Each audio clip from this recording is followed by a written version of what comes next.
मुलांनो, आपण आज मुद्द्यावरून कथालेखन जे आहे ते पाहणार आहोत.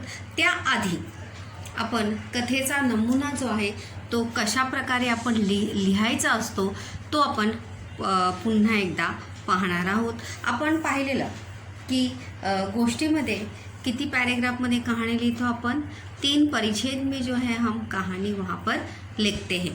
किती परिच्छेदामध्ये 3 परिच्छेदामध्ये आपण गोष्ट जी आहे ती लिहित असतो.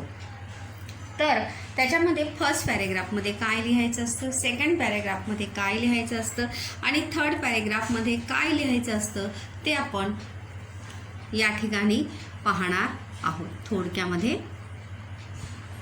बघा, कथा लिहिताना कथेतील पात्रांना नावे द्यावीत. सबसे पहले फर्स्ट पैराग्राफ में जो है आपको क्या करना है कि जो कहानी में जितने भी पात्र है, व्यक्ति है, गांव है, शहर है, उन सभी को हमें क्या देना है, नाम देना है. क्या देना है, नाम वहाँ पर देना है सबको. उदाहरणार्थ यहाँ पर मैंने एग्जाम्पल भी दिया है.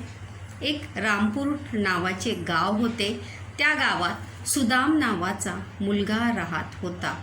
मतलब जिस प्रकार से मैंने यहाँ पर लिखा है उसी प्रकार से आप वहाँ पे गांव का नाम दीजिए, शहर का नाम दीजिए और वहाँ पे व्यक्ति को भी नाम दीजिए.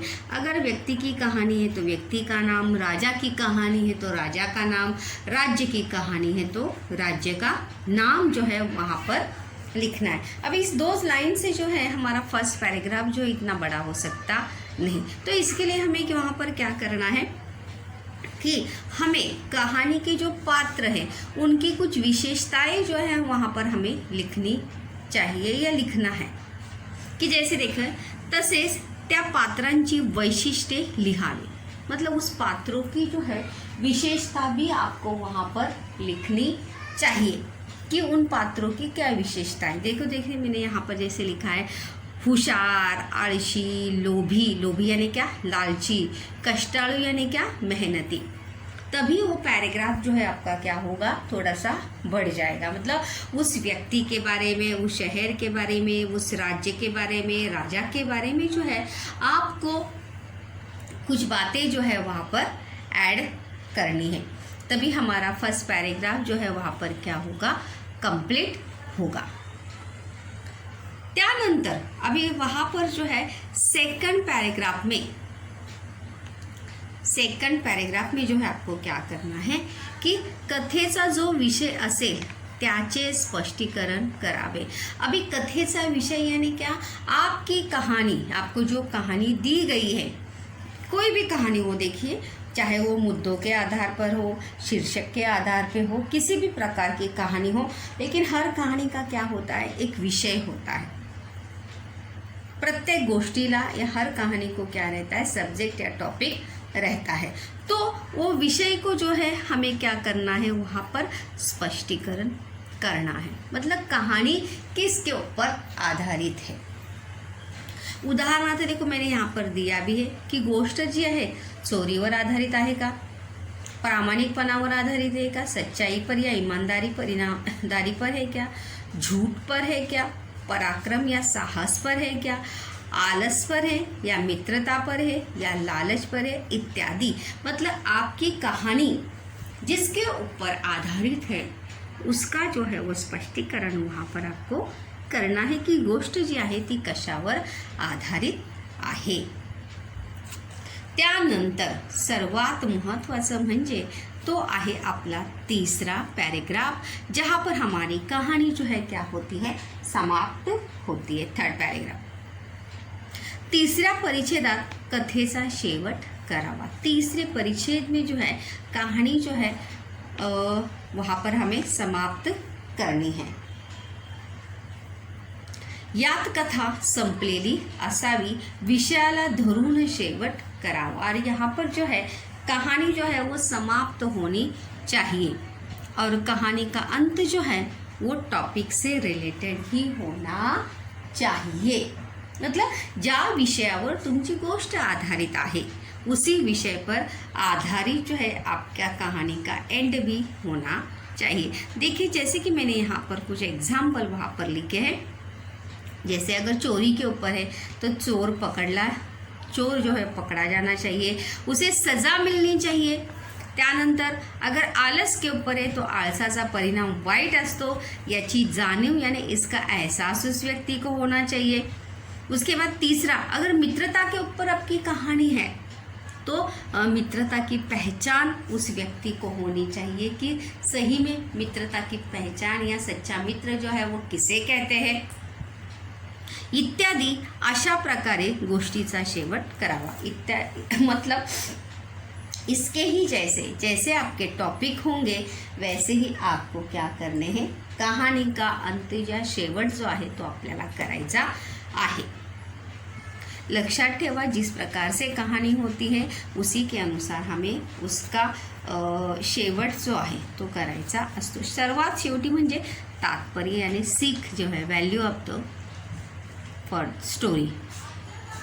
सर्वात शेवटी म्हणजे तात्पर्य लिहावे. तात्पर्य भी हमेशा जो है वहाँ पर पैराग्राफ बना के ही आपको लिखना चाहिए.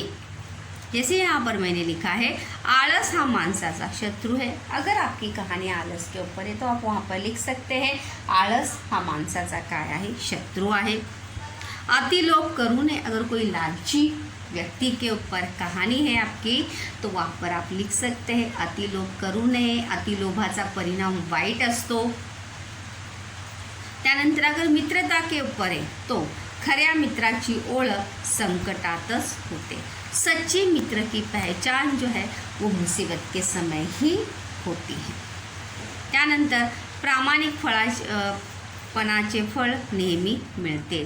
अच्छाई का फल जो है हमेशा हमें मिलता ही है. अगर हम अच्छा कार्य करते हैं तो हमें अपने अच्छे कार्य का इनाम जो है वो हमेशा मिलता ही है. तो बच्चों, विद्यार्थियों, प्यारे, कि जब भी आप कोई भी कहानी लिखे तो ये प्रारूप जो है आपको आपके दिमाग में वहाँ पर रखना ज़रूरी है कि फर्स्ट पैराग्राफ में क्या लिखेंगे, सेकंड में क्या लिखेंगे और थर्ड पैराग्राफ में क्या लिखेंगे, क्योंकि विषय के अनुसार जो है वहाँ पर परिवर्तन करना आवश्यक होता है और वो आपको आना ज़रूरी है.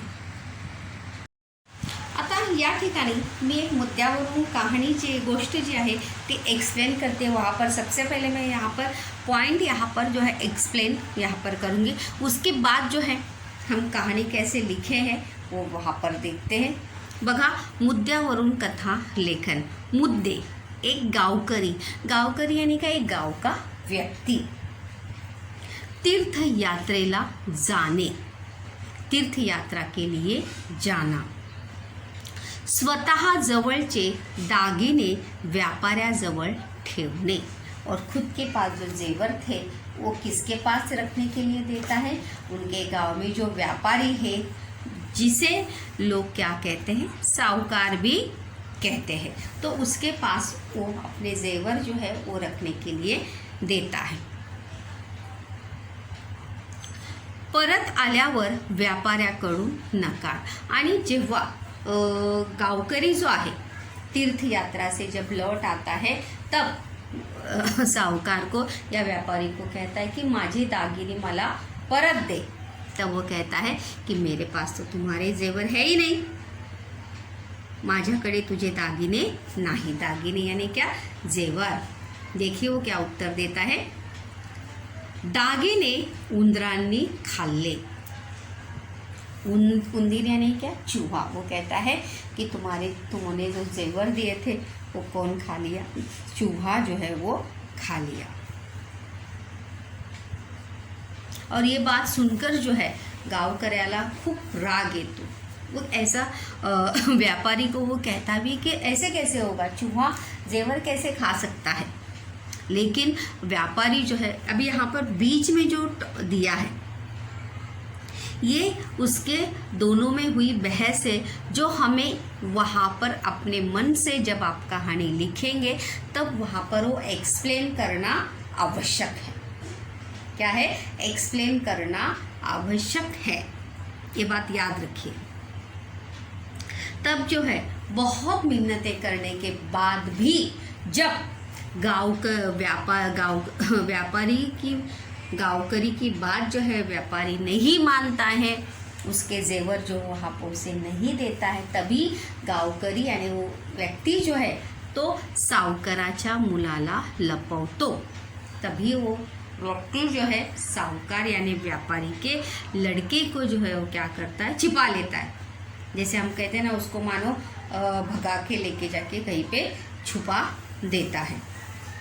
तो जाहिर सी बात है वहाँ पर व्यापारी जो है अपने घर में उसने अपने लड़के को ढूंढा होगा और तब उसे याद आता है कि मैंने इस गावकरी को या इस व्यक्ति को मैंने ऐसा ऐसा कहा था, तो मेरा लड़का भी यही लेकर गया होगा। इसलिए भागते भागते व्यापारी जो है उस गावकरी के पास आता है। तुम्ही त्या गावकऱ्याला नाव सुद्धा देऊ शकता। आणि जेव्हा व्यापारी जो है उस गावकरी के पास आता है, तभी व्यापारी उसे कहता है कि माझा मुलगा मला दे। तभी वो कहता है की तुझ्या मुलाला कोणी नेलं, फुलपाखरांनी नेलं।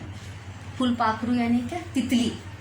तभी गावकरी जो है व्यापारी को कहता है कि तुम्हारे बच्चे को जो है कौन लेके गया, फुलपाखरू यानी तितलियाँ जो है वो लेके गया। ये बात सुनकर जो है व्यापारी को बहुत गुस्सा आता है। वो कहता है कि ऐसे कैसे हो सकता है, मेरे लड़के को तितलियाँ कैसे लेके जा सकती है। तभी वो गावकरी उसे कहता है कि जिस प्रकार मेरे जेवर को चूहे खा सकते हैं, उसी प्रकार से तुम्हारे बच्चे को कौन लेके गए हैं, तितलियाँ जो है वो लेकर गए हैं। और गावकरी की यही बात सुनकर व्यापारी जो है, अब व्यापारी को अपनी गलती का एहसास होता है। देखो यहाँ पर कहाँ भी है कि व्यापार यानी चूक कबूल करने।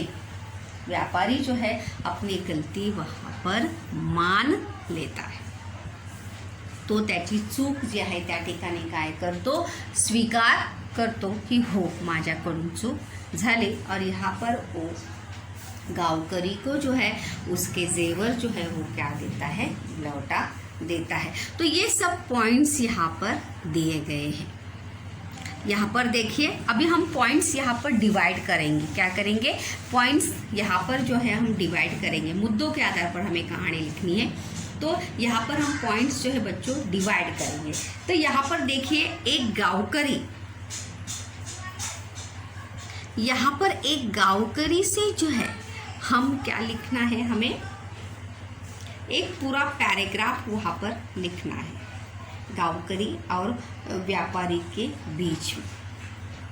उसके बाद यहाँ से लेके यहाँ तक, देखिए यहाँ से लेके यहाँ तक आपका क्या होगा, सेकंड पैराग्राफ होगा। क्या होगा, सेकंड पैराग्राफ वहाँ पर होगा। और यहाँ से लेके यहाँ तक आपका थर्ड पैराग्राफ होगा। इस प्रकार से जो है पैराग्राफ डिवाइड वहाँ पर हमें करना है। आता आपण आपल्या गोष्टीला नाव देऊया, धूर्त व्यापारी। क्या नाम दिया हमने कहानी को अपने, धूर्त व्यापारी।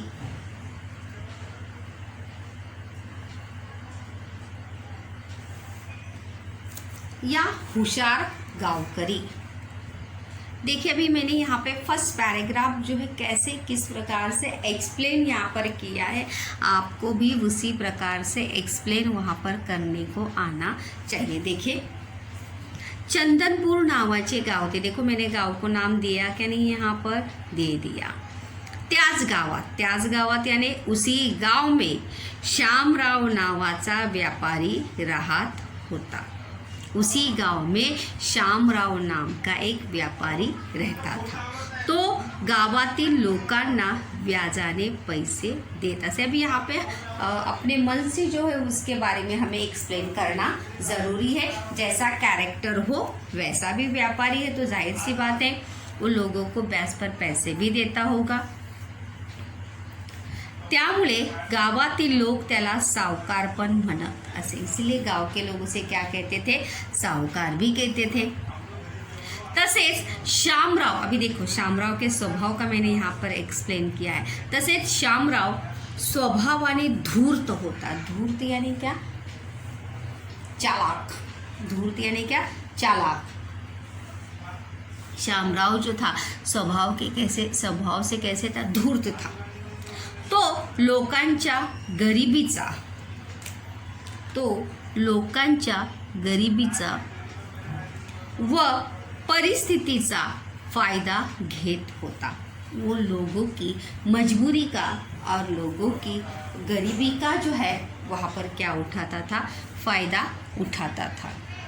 क्योंकि साहूकार का काम ही होता है कि लोगों को परेशान करना, लोगों से पैसे ज़्यादा से ज़्यादा पैसे वसूलना, परंतु तरीही लोग गरजेनुसार त्याच्याकडे जात होते। अभी वो गांव में एकमेव साहूकार था, इसीलिए लोगों को ये बात पता थी, लेकिन फिर भी लोग जो है उसके पास अपनी ज़रूरत के अनुसार, अपनी मजबूरी के अनुसार जो है वहाँ पर उसके पास जाते थे।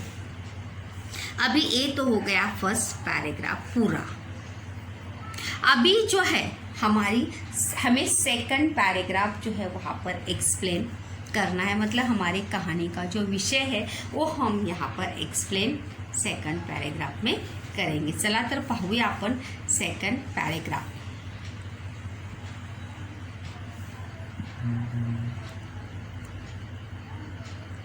बघा सेकंड पॅरेग्राफ।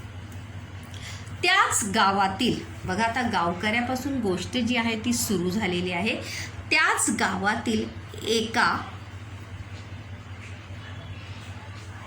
गावकऱ्याला तीर्थयात्रेला जायचे होते। कहानी देखो पास्ट टेंस में मैंने यहाँ पर लिखी है, होते क्रियापद यहाँ पर आया है। उसी गांव के एक गांवकरी को यानी एक व्यक्ति को जो है तीर्थ यात्रा के लिए जाना था। त्याच्या कुटुंबातील सर्वजन जाणार होते, उसके परिवार के सभी लोग जो है वो क्या थे, जाने वाले थे। तेव्हा गावकऱ्याने विचार केला की आपल्या जवळील दागिने घरात ठेवणे सुरक्षित नाही। तभी वो गांवकरी जो है वो सोचता है कि अगर मैं चला जाऊंगा, घर में कोई भी नहीं होगा, तो उस दागिने जो है घर में सुरक्षित नहीं हो सकते। इसीलिए वो और उसे ऐसा लगा कि पूरे गांव में जो है जेवर रखने के लिए कोई सुरक्षित जगह जो है वो ढूंढनी चाहिए, घर में रखना सुरक्षित नहीं है। तेव्हा तो ठरवतो की, तभी वो तय करता है, देखिए, सर्व दागिने व्यापाऱ्याजवळ ठेवण्यासाठी द्यावे। तभी वो तय करता है कि सभी जेवर जो है व्यापारी के पास रखने के लिए देना चाहिए, त्याच्याकडे ते सुरक्षित रहते, उसके पास जो है वो क्या रहेंगे, सुरक्षित रहेंगे। व आपण जेव्हा परत येऊ तेव्हा दागिने परत घेऊ, और जब मैं वापस लौट आऊँगा तीर्थ यात्रा से, तब मैं अपने जेवर जो है क्या लूँगा, वापस ले लूँगा। त्याचा व्यापाऱ्यावर विश्वास होता। गावकरी का जो है वो व्यापारी पे क्या था, विश्वास था। आणि निर्धास्त मनाने गावकरी, और इसीलिए विश्वास होने के कारण गावकरी जो है पूरे जेवर व्यापारी के पास दे देता है और वो तीर्थ यात्रा के लिए निकल जाता है। गावकऱ्याचे इतके दागिने पाहून त्या व्यापाऱ्याच्या मनात लोभ येतो, भाव निर्माण होते। उस गावकरी के, उस व्यक्ति के इतने जेवर देखकर व्यापारी के मन में क्या आता है, लालच आता है, और तो ठरवतो की गावकऱ्याला दागिने परत द्यायचे नाही, और वो तय करता है कि गावकरी को जो है जेवर मैं वापस दूंगा नहीं। या अब तक जो है हमने सेकंड पैराग्राफ जो है पूरा अच्छे से जो है एक्सप्लेन किया है, कहानी को गति दी है। कहानी देखो कहीं भी वहाँ पर रुकी नहीं है, बात याद रखिए, कहानी रुकनी नहीं चाहिए, और आवश्यकता के अनुसार वहाँ पर वाक्य प्रचार का प्रयोग भी ज़रूरी है। अभी देखिए यहाँ पे फिर से थर्ड पैराग्राफ जो है वो शुरू हुआ है हमारा। 8 दिवसानंतर गावकरी तीर्थयात्रेहून परत येतो। 8 दिन के बाद जो है गावकरी जो है तीर्थयात्रा से क्या होता है, लौट आता है, आणि आपले दागिने परत घेण्यासाठी व्यापाऱ्याकडे जातो, और अपने जेवर जो है वापस लेने के लिए व्यापारी के पास वो जाता है। जाने के बाद, वहाँ जाने के बाद वो कहता है कि मला माझे दागिने परत दे, मुझे मेरे जेवर वापस दे दो. व्यापारी म्हणतो कि तुझे दागिने माझ्याकडे नाही. तो व्यापारी कहता है कि तुम्हारे जेवर जो है वो मेरे पास तो नहीं है. ते उंदरांनी खाल्ले. वो जेवर जो है किसने खाए? चूहों ने वो खाए.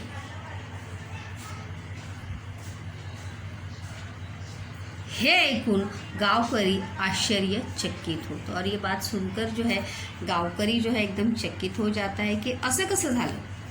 दागिने जे आहेत ते उंदरांनी कसे खाल्ले.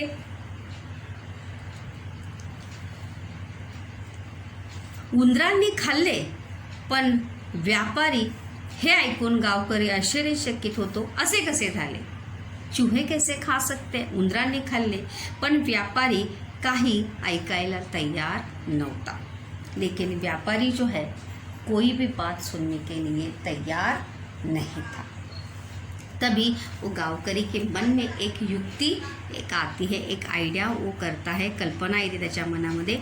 तेव्हा गावकरी व्यापाऱ्याच्या मुलाला लपवतो. तभी गावकरी जो है उस व्यापारी के लड़के को जो है क्या करता है, छिपाता है.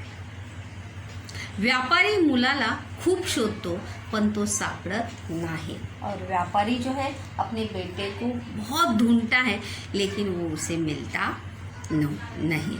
शेवटी तो त्या गावकऱ्याकडे जातो और उसे पता था कि मेरे लड़के को जो है इसी ने अपने पास रखा होगा. इसीलिए वो आखिर करके सब जगह ढूंढने के बाद गावकरी के पास, व्यक्ति के पास जाता है. वो त्याला म्हणतो कि माझा मुलगा दे. और वहाँ जाने के बाद वो कहता है कि मेरा लड़का, मेरा बेटा मुझे दे दो. गावकरी म्हणतो कि माझ्याकडे नाही. वो कहता है कि तुम्हारा लड़का तो मेरे पास नहीं है. त्याला फुलपाखरांनी नेले. उसे जो है कौन लेके गया? फुलपाखरू यानी तितलिया जो है उसे लेकर गए. हे ऐकून व्यापाऱ्याला खूप राग येतो. ये सुनने के बाद जो है व्यापारी को बहुत गुस्सा आता है. तो गावकऱ्याला म्हणतो असे कसे. और चिढ़कर क्रोधित होकर व्यापारी जो है गावकरी को कहता है कि ऐसे कैसे, तितलियाँ कैसे लेके जा सकती है मेरे बेटे को. फुलपाखरांनी नेले. त्यावर गावकरी म्हणतो जसे माझे दागिने उंदरांनी खाल्ले तसे तुझ्या मुलाला फुलपाखरांनी नेले. तभी जो है गावकरी उसे कहता है कि जैसे मेरे जेवर को चूहों ने खाया वैसे ही तुम्हारे दागिने, तुम्हारे बच्चे को या तुम्हारे बेटे को भी कौन ले गए? तितलियाँ लेकर गई हैं. और ये सुनने के बाद जो है व्यापारी को अपनी गलती का एहसास होता है और उसने व्यापाऱ्याला आपल्या वागण्याचा पश्चाताप झाला. व्यापारी को जो है अपनी गलती का एहसास होता है. वह गावकऱ्याला सर्व दागिने परत करतो और गावकरी को जो है सभी जेवर वो वापस कर देता है. यहाँ पर जो है थर्ड पैराग्राफ में देखिए हमने कहानी जो है अंतिम चरण में आकर यहाँ पर हमारी कहानी जो है समाप्त हुई है और होनी ही चाहिए. और जैसे विषय है उसी के अनुसार यहाँ पर हमने तात्पर्य भी लिखे. करावे तैसे भरावे, जैसा करोगे वैसा पाओगे, भरोगे. अति लोभ करने वाइट असते. अगर ज़्यादा लालच करते तो उसका परिणाम बुरा ही होता है. विश्वासघात करने घातक असते. विश्वासघात करना घातक होता है. परिस्थितीनुसार हुशारीने वापर करावा. परिस्थिति के अनुसार दिमाग का इस्तेमाल हमें करना चाहिए. जिस प्रकार से यहाँ पर उस गावकरी ने अपने दिमाग का इस्तेमाल करते हुए अपने जेवर जो है व्यापारी से क्या लिए थे, वापस लिए थे. अगर वो ऐसे दिमाग नहीं लगाता, जैसे को तैसा जवाब नहीं देता तो उसे जेवर जो है वो कभी भी वापस नहीं मिळते. तो इस प्रकार से अशा प्रकारे मुलांनो आपली गोष्ट जी आहे 3 परिच्छेदामध्ये चांगल्या प्रकारे विस्तार आपल्याला करता आली पाहिजे. आणि जशी गोष्ट असेल, जैसे कैरेक्टर होंगे उसी के अनुरूप जो है आपको कहानी लिखने को आनी चाहिए, क्योंकि आपको कहानी लिखने को आना चाहिए और भूतकाल में ही वहाँ पर क्रियापद का इस्तेमाल वहाँ पर हमें करना आवश्यक है.